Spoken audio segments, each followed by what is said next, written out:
And this is what Allah subhanahu wa ta'ala is telling us here. وَكَانَ الْإِنسَانُ أَجُولًا. Ajula. Allah is saying that human beings are very hasty in making decisions. That's why the Prophet sallallahu alaihi wasallam says,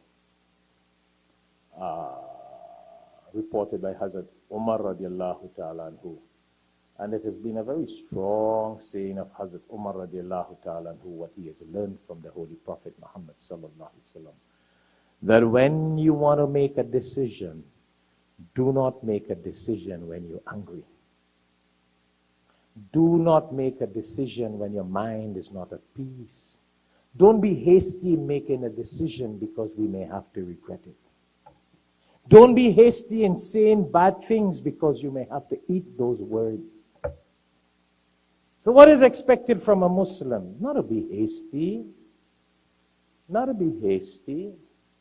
You make wuzu, you pray to rakat salah, relax the mind, put the mind at peace, at ease, and then you're going to see how gradually the right decision will come. And we will make a decision of khair, good, as opposed to a decision of bad.